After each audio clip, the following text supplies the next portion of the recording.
Sería súper extraño que alguien adaptado a la vida occidental no hubiera escuchado hablar de Jesús nunca en su vida, aunque sea una sola vez. Un ser humano que vivió hace un par de miles de años atrás y todavía sigue dando de qué hablar a la humanidad. Tanta gente que dice ser salvada por Jesús. Otros que ponen en tela de juicio la vida de sus hermanos en nombre de Jesús. Y en medio están los que no entienden o los que simplemente no les interesa. Hoy me propongo responder algunas preguntas importantes que salen del mensaje de Jesús. Ese que dijo que el reino de los cielos está dentro de todos nosotros. Si es así, ¿cómo lo vamos a encontrar? ¿Qué quiso decir cuando dijo, bienaventurados los pobres, porque de ellos es el reino de los cielos? ¿Qué significa realmente creer en su nombre? ¿Cuál es el verdadero unigénito Hijo de Dios? ¿Es realmente Jesús el único Hijo de Dios que bajó del cielo y que nos pide que seamos perfectos como Él, cuando parece que simplemente somos mortales?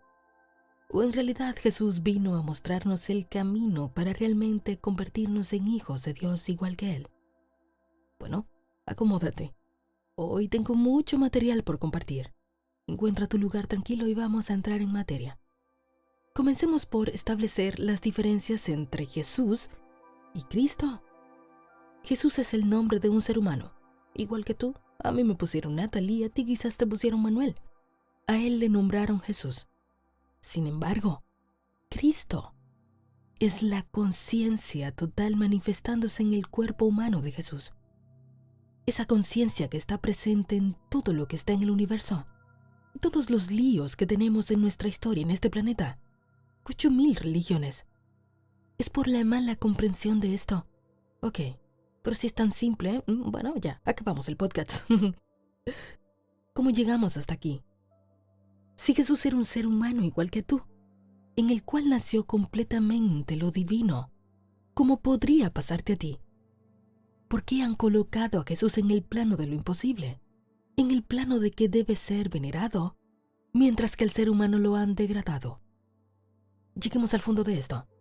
Comencemos con que el nacimiento de Jesús está lleno de elementos místicos que hacen que la mente humana lo perciba como un Dios. Se dice que Jesús nace de una virgen, que fue por obra del Espíritu Santo, que este fue siempre el plan de Dios para salvar a la raza humana, que Jesús naciera en un cuerpo humano pero con poderes divinos. Luego se presenta a Jesús que va creciendo. Parece que está creciendo como un niño normal, hasta que ¡pum! No se sabe más de Jesús. Hasta que tiene 30 años y es bautizado. Ok. Pasó todos esos años.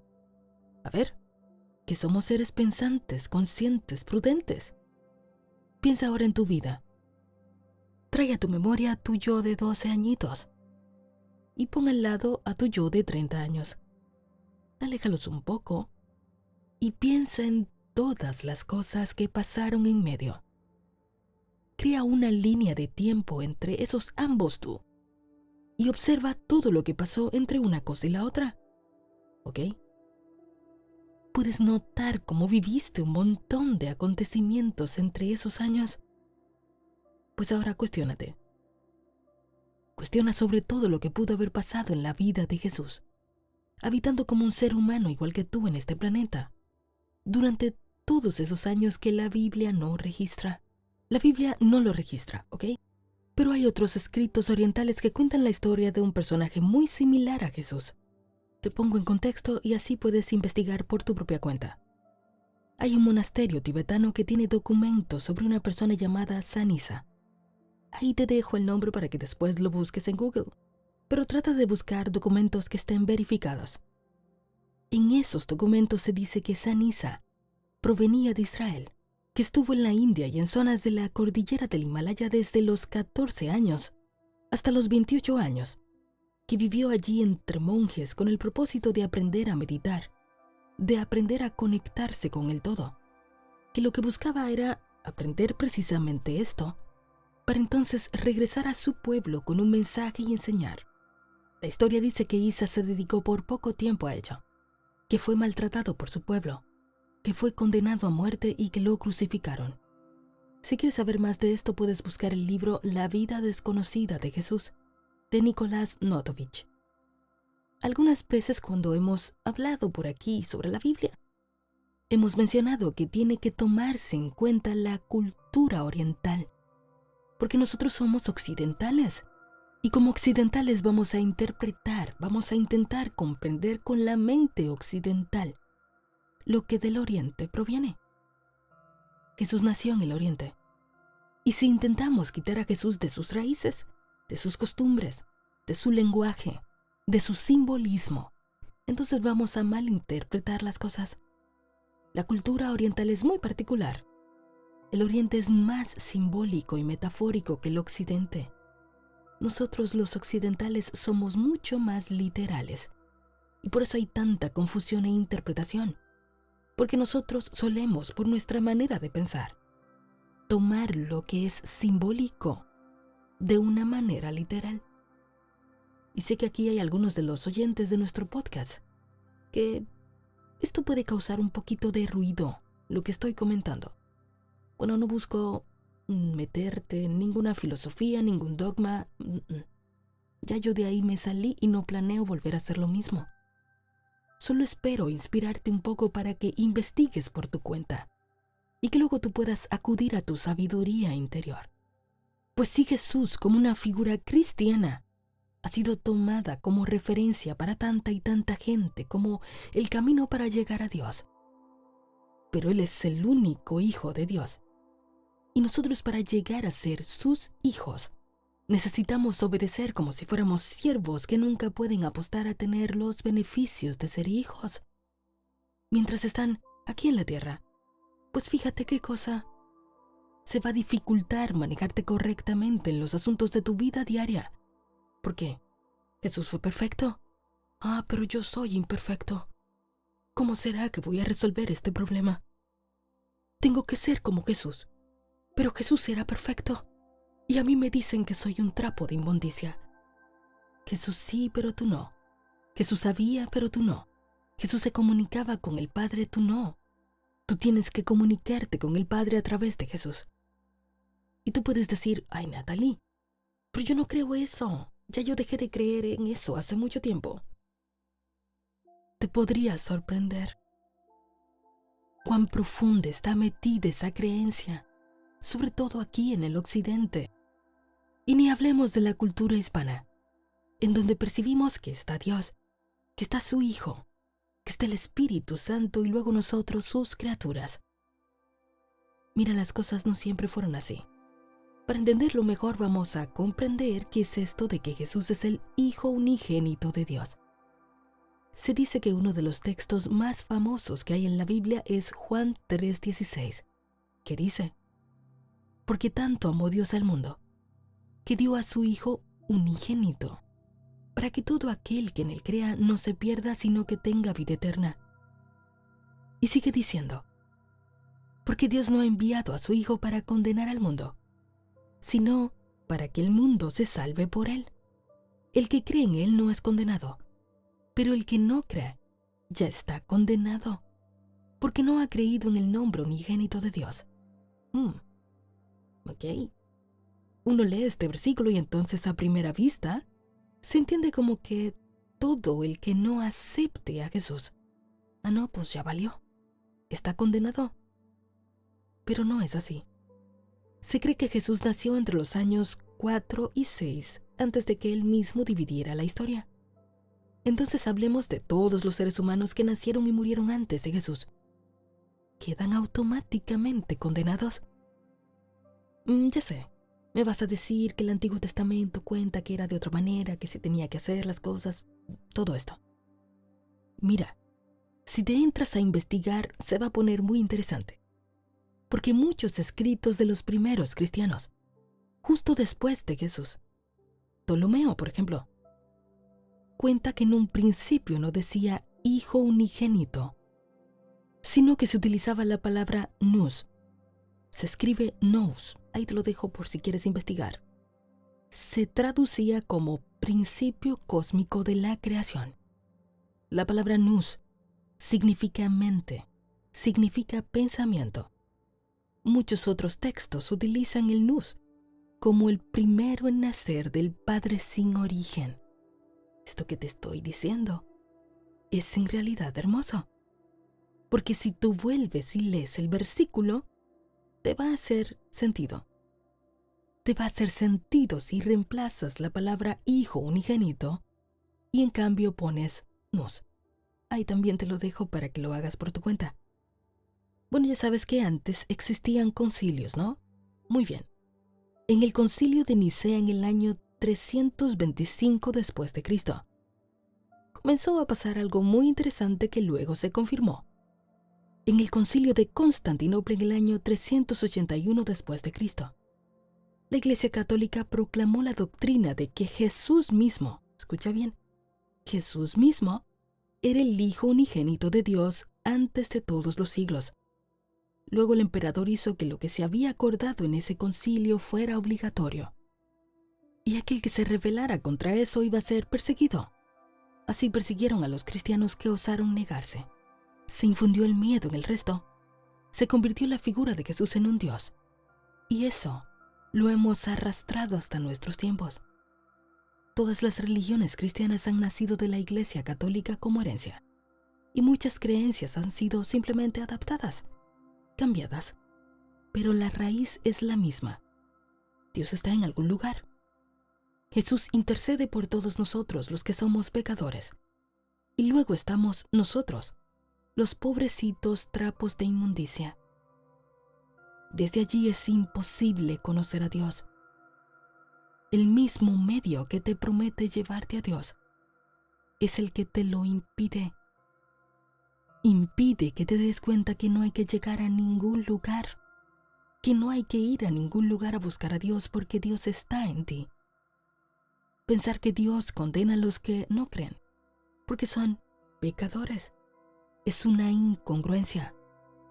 Basta con que pensemos un poquito para darnos cuenta de que Dios no tiene a nadie. Dios no tiene a nadie a quien condenar, porque sería completamente contraproducente. Dios, ¿se va a condenar él mismo? Dios, escúchalo bien, se va a condenar él mismo. Dios nunca ha castigado a ninguno de nosotros por no creer en él. Somos nosotros mismos quienes nos condenamos a un mundo de miseria porque tenemos ignorancia, porque estamos entretenidos, porque no miramos hacia adentro, porque andamos buscando lo que ya está aquí. Cuando Jesús habló del Hijo unigénito se refirió a la conciencia crística, esa conciencia que está en ti, que está en mí, que puede estar dormida pero que está ahí, y que en él estaba muy despierta. Jesús dijo, cuando hayas levantado al Hijo del Hombre, vas a saber que yo soy. ¿Qué quiso decir? Cuando en la Biblia se habla del Hijo del Hombre, se está hablando del cuerpo físico. Cuando se está hablando del Hijo de Dios, se está hablando de la conciencia crística. Entonces una traducción de este texto podría ser, cuando mi cuerpo físico ya no esté más en esta tierra, tú todavía vas a encontrar a Dios por medio del yo soy. Porque Cristo es el Salvador. O mejor dicho, la conciencia crística es quien salva. Vamos a ver esto todavía de una manera más metafísica. Y el Padre, el Espíritu, la totalidad, está presente en todas partes en este mundo dual de la materia. El Cristo, yo superior, es precisamente el puente entre Dios el Padre, el Espíritu y la materia. Todos nosotros en la forma más rudimentaria estamos hechos de materia. Y para llegar a Dios, para conocer realmente a Dios, debemos hacerlo a través de la conciencia crística. Debemos hacerlo a través del yo soy, porque nuestra conciencia humana está metida en la materia y no podemos sintonizar con Dios, sino a través del yo, el yo más profundo. Ahí encontraremos la vida eterna. Todo aquel que cree en esto tendrá vida eterna. Todo aquel que cree en esa inteligencia conocerá realmente la vida. El que bebe del agua que yo le doy jamás tendrá sed. Ya no estás condenado a las limitaciones que nos muestra este mundo material. sino que entiendes de dónde procede la materia y jamás vuelves a tener temor. La salvación ha llegado a tu casa. Vamos a meternos todavía más profundo. Todos nosotros nos encontrábamos en Dios. Éramos Dios. Luego Dios se individualizó y entonces se manifestó en eso que muchos autores llaman alma. El alma manifestó el cuerpo causal, pasando por los otros cuerpos energéticos hasta concentrarse lo suficientemente como para convertirse en un cuerpo físico. Interesante, ¿no? Ahora puedes seguro entender mejor cuando hemos mencionado antes por aquí que el cuerpo es siervo de la mente y que la mente debe servir a Dios. El cuerpo físico a través de la médula espinal se identifica con la materia. Seguro que también ahora te hace más sentido cuando te he mencionado por aquí que debes calmarte, que debes calmar tu sistema nervioso porque si no terminas manifestando lo que allí hay.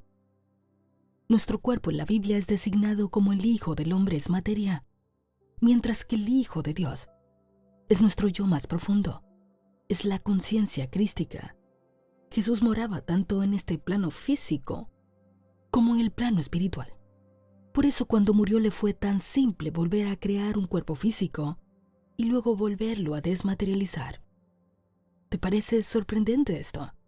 Bueno, acuérdate que ese mismo Jesús también dijo mayores cosas que estas ustedes harán. Pero te aseguro que mientras sigamos atormentados por nuestros cuerpos físicos y todo lo que de allí se desprende, no conoceremos a Dios. Nuestros sentidos físicos, que son los que perciben, son los que están enviando esta información que nuestro cerebro capta. Ya sabemos que nunca están viendo la vida tal y como es.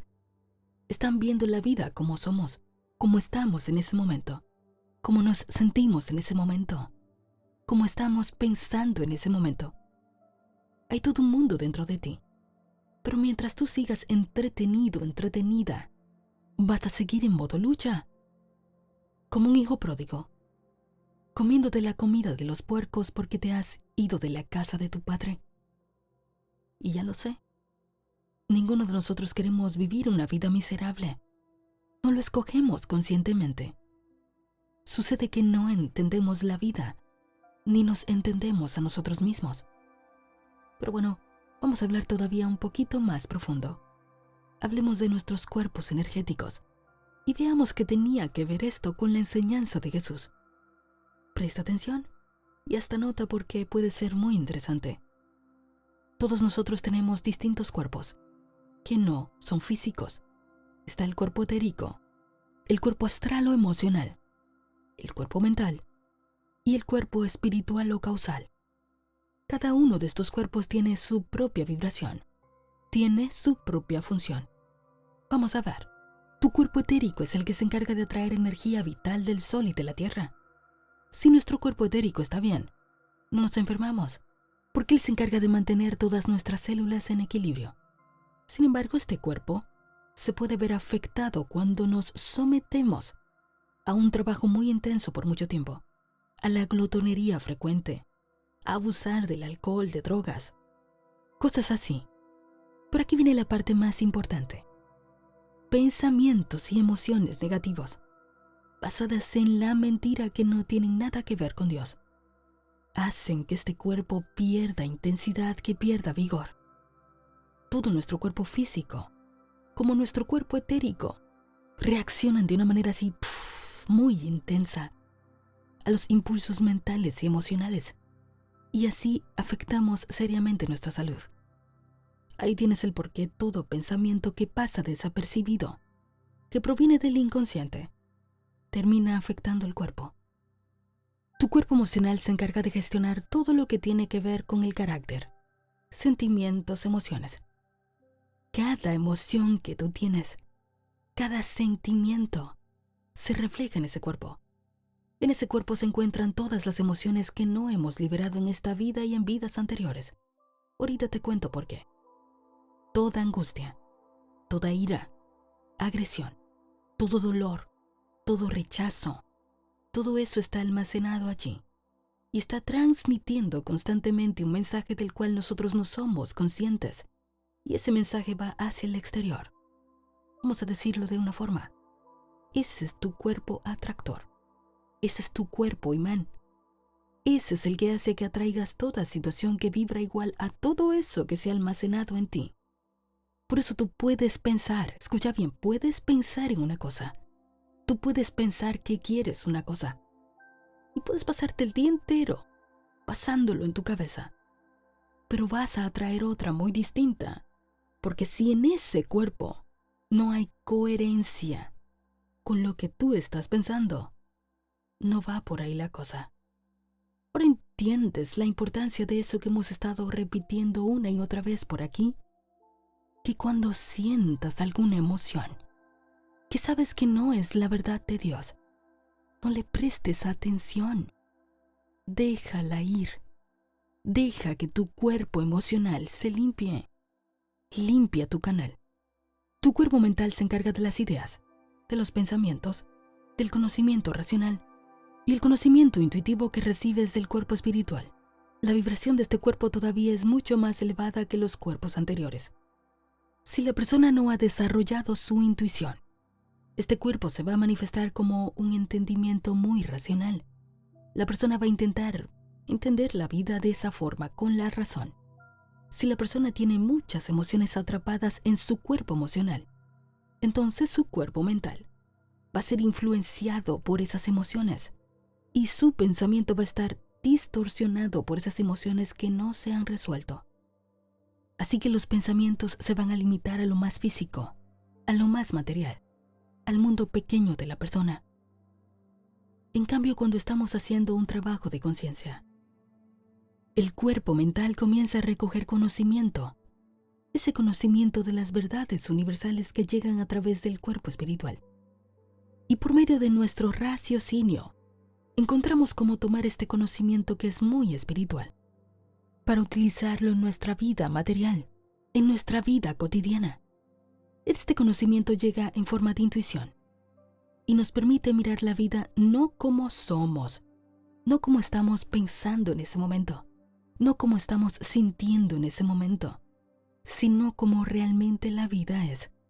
Cuando desarrollamos la intuición, entonces comenzamos a realizar nuestra vida a través del cuerpo espiritual. Eso es hermoso. Comienzas a vivir, a trabajar, a hacer equipo con Dios. Comienzas a hacer equipo con el yo soy, con el yo superior. Tu cuerpo espiritual o el cuerpo causal es obviamente el de mayor frecuencia vibratoria. Una persona inconsciente de este cuerpo no saca provecho de él, mientras que una persona que comienza a despertar su mundo espiritual puede tener un impacto en los demás hasta en kilómetros, cambiar todo ambiente al que llega, y la gente le busca porque es atraída hacia la luz. De este cuerpo fluye incansablemente toda la energía, todo lo que alimenta a los demás cuerpos. Y solo a través de ese cuerpo, escucha bien, solo a través de ese cuerpo tienes acceso a todos los planos, a toda la creación. Tienes acceso a Dios, al Espíritu, a la totalidad. Por favor, presta atención. No es casualidad que estés frente a esta información. El cuerpo espiritual es nuestra parte divina. Este cuerpo no puede morir. Es imposible. No se puede disolver. En cambio, hablemos de qué pasa con los otros cuerpos cuando morimos. El cuerpo etérico dura un par de días después de que muere el cuerpo físico. Es por esto que algunas cámaras pueden captar desencarnados días después de que muere el cuerpo físico. El cuerpo emocional no se muere porque se muere el cuerpo físico. Lo llevamos de encarnación en encarnación y así sucesivamente. Es por eso que un montón de cosas que tú puedes sentir en este momento pueden provenir de vidas pasadas. El cuerpo emocional solo se va disolviendo en la medida en que vamos evolucionando. Sucede lo mismo con el cuerpo mental. Tampoco se muere cuando se muere el cuerpo físico. Puedes llevar siglos, literalmente siglos, pensando la misma cosa de la misma manera, hasta que te hagas consciente y entonces decidas cambiarlo. Ahí, al igual que el cuerpo emocional, entonces este cuerpo se irá disolviendo. El único cuerpo que no puede morir es nuestro cuerpo espiritual. Es el yo superior. Es el yo soy. Podemos nacer repetidas veces en distintos cuerpos. Podemos crearnos infinitas ataduras mediante nuestras acciones, nuestras decisiones, nuestros deseos frustrados. Y mientras estemos en este ciclo interminable de inconsciencia, no conoceremos el reino de los cielos, porque el acceso al reino de los cielos es ese Hijo unigénito, eso que conversamos anteriormente. Jesús le dijo a Nicodemo, tienes que nacer de nuevo. Y Nicodemo le dijo algo como, pero, ¿cómo así? ¿Cómo voy a poder entrar otra vez en la barriga de mi mamá? Y Jesús le dijo, tienes que nacer del agua y del espíritu. Agua en la Biblia puede tener varias connotaciones, pero aquí habla de la purificación. Hasta que no nazcas de nuevo no entrarás al reino de los cielos. El cuerpo nacido de carne tiene limitaciones de la carne. El cuerpo espiritual tiene los poderes ilimitados del espíritu. Esto fue lo que vino a enseñar Jesús, que volvieras a reconocer tu verdadera naturaleza, a que tuvieras la valentía de decir, mi Padre y yo uno somos. Nunca tuvo ninguna motivación de que le alabaras, le adoraras, te colocaras inconscientemente por debajo de él. ¿Qué razones podrían motivar a un ser completamente amoroso, iluminado, para hacerte ver menor que él? No. Jesús vino a enseñarnos cómo liberarnos de nosotros mismos, liberarnos de la opresión que se vive en los planos más bajos de energía. Y esto lo podemos ver en las bienaventuranzas. Jesús dijo, bienaventurados los pobres en espíritu, porque de ellos es el reino de los cielos. Jesús estaba hablando de quitarnos la vanagloria, la superficialidad, el ego. Me despojo de mis deseos carnales que me atan a las cosas materiales, que no me dejan ver de dónde procedo. Pero escucha bien, pobre de espíritu no significa que tú vayas a ser ahora un indigente, que ni siquiera tengas para comer. No. No estamos hablando de esto. Cuando alguien llega a ese punto es porque no ha sabido administrar su energía personal. Pues no es voluntad de Dios que ninguno de nosotros padezca hambre, que le falte lo que necesita para vivir. No es la voluntad de Dios que a ninguno de nosotros nos falte alguna cosa para que entonces podamos llegar a Él.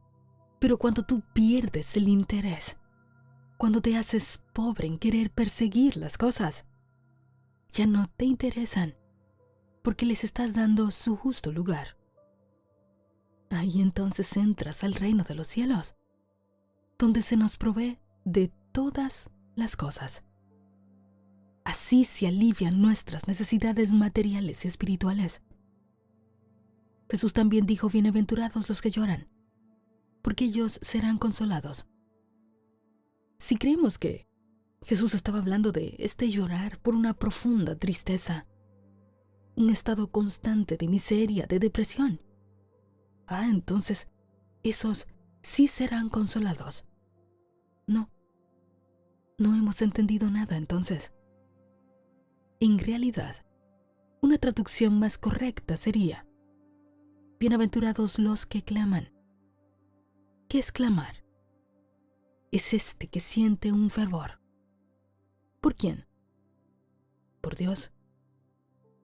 Bienaventurados los que claman amorosamente por la presencia de Dios, por la presencia del Yo Soy, porque entonces sus vidas encontrarán consuelo. Jesús dijo, bienaventurados los que tienen hambre y sed de justicia, porque ellos serán saciados. Hay una historia que se usa metafóricamente y que he leído un par de veces por ahí. Cuenta que un maestro tenía un discípulo, y que este discípulo le insistía en que él quería conocer los secretos del universo, que él quería realmente obtener toda la sabiduría, que por favor le enseñara. Un día, después de tanta insistencia, el maestro le dijo al discípulo que lo acompañara al río, que él le iba a enseñar una cosa. Al llegar al río, El maestro tomó la cabeza del discípulo y lo metió en el río, impidiéndole respirar. A los pocos segundos le sacó la cabeza, pero ¡pum!, la metió de nuevo. Y así hizo varias veces, hasta que al dejarlo salir, el discípulo le preguntó: «Pero maestro, ¿por qué me haces esto?». Y él le dijo: «Cuando tú clames por Dios, como tú lo hacías por el aire, por tu necesidad de respirar, se te revelará toda la sabiduría del universo que tú quieres conocer». Muchos hemos estado intentando utilizar a Dios para llenar nuestros propios vacíos inconscientes, y por eso seguimos con hambre y sed de cosas, no por la fuente de donde proceden todas las cosas. Y una vez más, no te estoy diciendo aquí que dejes de desear esas cosas, que te privas de esas cosas, que te olvides de vivir. No, lo que te digo es que a cada cosa le demos su lugar. Jesús dijo: «Bienaventurados los misericordiosos, porque ellos alcanzarán misericordia». Ya sabes que aquí hemos hablado incontables veces que el mundo físico es una proyección del mundo interior.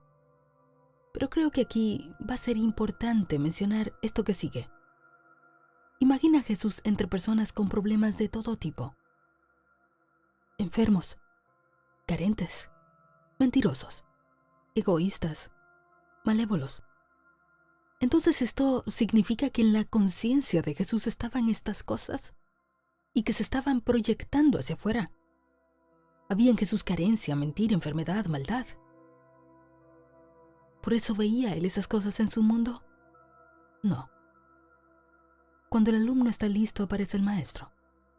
O vamos a ponerlo de otra forma. Cuando tú te has convertido en luz, cuando tú has llevado luz a tus sombras, cuando te has conectado tanto con Dios, tu luz alumbrará la oscuridad de otros, y así ellos encenderán su propia luz. Podrás verte rodeado de eso que en este mundo llamamos oscuridad, pero tú verás a Dios en cada uno. Eso no significa que lo estás reflejando tú.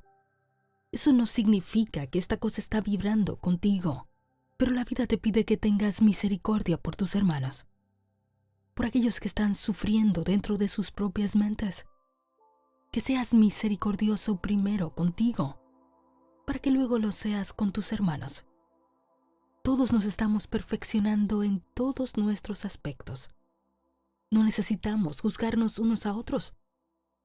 Necesitamos apoyarnos unos a otros. Y otro aspecto de esto se puede ver un poquito más adelante en el Sermón del Monte, cuando Jesús dijo: «Bienaventurados los perseguidos por causa de la justicia, porque de ellos es el reino de los cielos».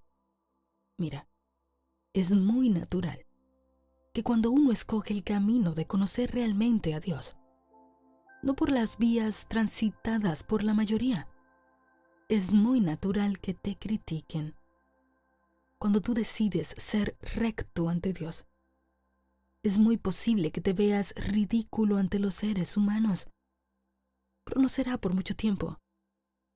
Cuando tú permaneces en tu autocontrol, con la perseverancia de saber que has tomado la decisión correcta para ti, muchos terminarán simplemente respetándote. Y el sermón continúa bajo esta misma premisa cuando dice: «Bienaventurados sois cuando por mi causa os vituperen y os persigan, y digan toda clase de mal contra vosotros mintiendo. Gozaos y alegraos, porque vuestro galardón es grande en los cielos, porque así persiguieron a los profetas que fueron antes de vosotros». Mira, no importa cuánto deseo tengas de realmente hacer las cosas bien, que tu energía base sea honesta para hacer tus actos, los ojos de muchos estarán encima de ti y se van a irritar por ver la naturaleza de lo que haces. Y una vez más, si esto lo puedes ver en tu vida y no te afecta, no te irrita, no te molesta, entonces eso no tiene nada que ver contigo. Es muy posible que eso esté en tu vida ahora mismo, para que tú lleves luz a esa situación por medio del yo soy.